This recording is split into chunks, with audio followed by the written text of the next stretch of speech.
Hello everyone, hope you're enjoying the conference so far. Welcome to Effective Encodings of Constraint Programming Models to SMT. I'm going to begin with the 3-minute spotlight. Now, in case you aren't aware, SMT is an alternate satisfiability paradigm to CP. SMT consists of a variety of different input languages, which are referred to as logics, which different solvers target. The SMT paradigm as a whole draws on a large range of decision procedures and pre-processing techniques, and often you can get SMT solvers which are quite specialized and deploy novel techniques that you wouldn't typically find in the CP domain. So by translating constraint programming models into SMT, we would hope to be able to leverage some of these different techniques and potentially find SMT to be faster at solving some particular problems. So we implemented our translation in a tool called Savaro. Savaro takes the high-level modeling language Essence Prime and translates it to the input of various solvers. Savaro currently supports the CP solvers Minionshaft and G-code, as well as SAT and MaxSat solvers. We implemented support for 3 different SMT solvers alongside 4 logics. Each of the logics came with 2 levels of flattening for a total of 8 encodings. So now that we have our translation tool, how do we know if it's any good or not? Well, we evaluated it against an extensive set of problem instances, and then we compared its performance to a competitor tool, FlatSync to OMT, and then also to the SAT and Chuff backends of Savaro. And what we found is that the virtual best of our SMT backend outperformed our competitor tool's virtual best in both instances solved and in par 2 score. And we also found that the virtual best of the SMT backend outperformed the SAT backend of Savaro and the Chuff backend of Savaro by the same metrics. If you take, however, just the best encoding from the SMT backend, it does not outperform the SAT backend. The SAT backend is still a little bit faster. However, it does outperform the Chuff backend in both of the metrics as well. So we hope that this indicates that the SMT backend performs quite well, and we hope this performance justifies the development of the SMT backend. And we think in particular that the performance of the virtual best demonstrates the value in targeting several SMT logics.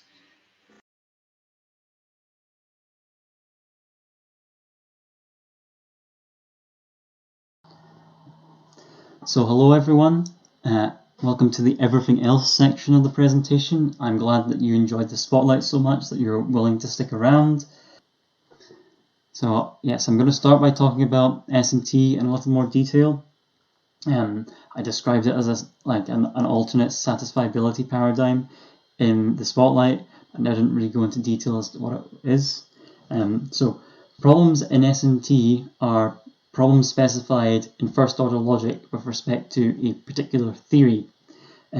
So here the word theory is defining the types that you can use in your SMT formula and also the operations that can be applied to those types. So for example, you choose a logic that uses integer theory, you're going to be using integers as your types, and the types of operations you can perform are going to be like plus and minus and multiplication, right?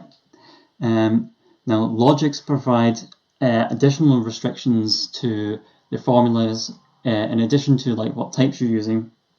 So examples of the types of restrictions that a logic could apply are that the formulas must be quantifier free. So why do we need theories? Why do we need logics? Why do we need these restrictions? Well, generalized first order logic is not decidable. So you couldn't build a solver to reliably resolve generalized first order logic. It's also the case that for certain problems, it's easier for solvers to reason about them if they've got a restricted logic to work with, rather than a more general logic. So say if you're dealing with a logic that uses real numbers as opposed to integer numbers, or as opposed to just integers, it could be harder if you're reasoning about reals, because you have to factor in like rational numbers, whereas like an integer solver wouldn't have to worry about that. So like when I talked about in the spotlight, the diversity you see in SMT, and there's really two levels of diversity, right? There's this multitude of potential logics you are targeting, and then there's also all the solvers that are targeting a particular logic, right?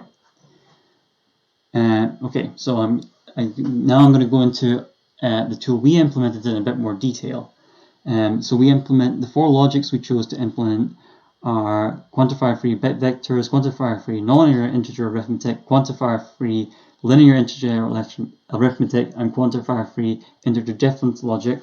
These three logics use integer theory, whereas this one uses theory of bit vectors. We also provide support for 3 different solvers. So the reason we wanted, Z3 and Nices, we knew we wanted at the start of the project because these are very advanced solvers that support a very large number of logics and have very active research teams behind them. So we hope that the fact that they support several logic means that if we wanted to add additional logics to our translation in the future, it means hopefully we'd already have support for them and wouldn't need to add an additional solver. The reason we have Bulletto here is that we felt that our bit vector encoding would have significantly more potential, or had significant potential to perform very well. So we wanted to choose a specialized bit vector solver, which is what Bulletto is, to try and leverage our bit vector encoding, or leverage the potential of our bit vector encoding as much as possible. So why do we think our bit vector encoding has so much potential? Well, it's mostly because of a pre-processing technique called bit blasting, which modern SMT solvers rely on. Bit blasting is a process where a bit vector SMT formula is translated to SAT, and each bit vector operation in the formula is mapped to an equivalent logic circuit representation in SAT. Now, this logic circuit representation was more conceptually appealing to us than other methods of encoding values in SAT. So in particular, we felt this bit blasted representation would be better than the direct encoding and ordering encoding approach which the SAT backend of Salvaro used. So like a bit blasted bit vector implementation could essentially represent a better version of the SAT encoding, which is very good because we already know the SAT encoding, or the SAT backend of Salvaro, is pretty good. There's also an additional nice property of using a bit vector encoding, which is that you can control the size of bit vector you're using, and optimizing for a smaller bit vector should ultimately result in a smaller model after bit blasting. And we thought this complemented Salvaro's domain filtering capabilities very nicely, as it lets you ensure the bit vector you're selecting is no bigger than it absolutely has to be. Now, I've talked briefly in the spotlight about how we supported 2 different levels of flattening in our implementation. I'm just going to give a quick overview of how flattening works and then try and give the rationale for why we did this. So flattening involves replacing a constraint with an auxiliary variable and adding a new constraint which equates to the auxiliary variable with the constraint it replaced. So flattening is necessary for lower level solvers that can't represent nested constraints. However, it's not necessary for an SMT translation because of how expressive the SMT language is. Now, flattening comes with several potential disadvantages, the biggest issue being the introduction of extra variables. This can lead to a considerable increase in model size, in some cases just doubling or tripling the size of a model. Another issue flattening could potentially lead to is a less optimized encoding, as each SMT solver will have its own way of decomposing high-level constraints, and these decompositions will be designed to target, these decompositions may be designed to target the solver's underlying algorithm and may perform better than a generic decomposition created by Salvaro. Okay, so these tables are designed to demonstrate the effect a nested encoding can have on the model size. So the clause ratio here is relative to a SAT encoding. So if a SAT encoding has 100 clauses in it and your SMT encoding has 50 clauses in it, the clause ratio will be 50%. Now, a lot of these encodings look pretty good. There is the obvious exception of the IDL encoding, which is actually bigger than the SAT representation, and we see that between the flat and the nested version of IDL, there isn't that big a difference. Now, the explanation for this is that IDL, because it's such a restrictive logic, means it's very difficult not to flatten things, so they end up being very similar. However, you can see that the other nested encodings do have quite a considerable decrease in model size. So for the bit vector, it's roughly a factor of 2.5. Same for NIA. For the LIA encoding, it's nearly a factor of 1/2. We see the model size decreasing. So this could lead to potentially significant performance gains. So now we're going to discuss our evaluation in a little more detail than I did in the spotlight. We're going to start by comparing our 8 different encodings. So this table shows how each configuration contributed to the virtual best. The virtual best is just taking the fastest encoding out of the 8 configurations for each problem. So it's essentially like what the ideal SMT backend, if you were able to pick the perfect encoding for each problem, would look like. So while the idea this table is getting at is that although the bit vector encoding was the fastest overall, as in it has the best par2 score and it resolved the most instances, it's not necessarily the best choice for every single instance. And this is like emphasized by the fact that the single encoding that resolves the most instances the fastest is the IDL encoding. So if you just rank the encodings by wins, as in like which has solved the most encodings the fastest, the IDL encoding would win and not the bit vector encoding. So like while the bit vector encoding is a robust general solver, it's not the best choice for every problem. Some examples of some problem classes we found to be better for some of the other encodings other than bit vector were Langford's, where IDL did considerably better, and we also found that, perhaps unsurprisingly, problems with linear constraints like discrete tomography, the LIA encoding did quite well. These are a comparison of the nested encoding versus the flat encodings. So we found that generally, well, for bit vector, we found there was a modest increase between the nested translation and the flat translation. For NIA, we found that the nested translation for NIA was better for problems like Langford and BibD. However, like the flat configuration was still better overall. For LIA, generally quite similar results. Some of the killer Sudoku problems we tested were better for the flat translation, and like as noted, it's hard to construct a nested translation for IDL, so they're fairly similar, the results we got for those. Now let's look at our comparison to FlatSync to OMT in a little more detail. FlatSync to OMT is a tool that takes problems specified in standard FlatSync and translates them to SMT. There was a similar tool that existed a few years ago called FlatSync to SMT. However, it's no longer builds to the current standard version of SMT, and it is no longer compatible with the Minizinc toolchains, where unfortunately we weren't able to compare against it. So how do we go about comparing against FlatSync to OMT? Well, we started with the same essence prime problems we used to evaluate the SMT backend. We then translated them to FlatSync using Sava row, and then we gave them to FlatSync to OMT. Now there were 4 different configurations we were able to test with FlatSync to OMT. They offer 2 encodings, one's an integer encoding, one's a bit vector encoding, and with 2 different solvers. This allowed us to construct a virtual best for FlatSync to OMT. So as you can see here, these are the 4 encodings that went into the FlatSync to OMT virtual best. We were then able to plot their virtual best against our virtual best, and as you can see, we generally outperform them for most instances. But I know what you're thinking, this isn't fair because we have 8 encodings and they only have 4.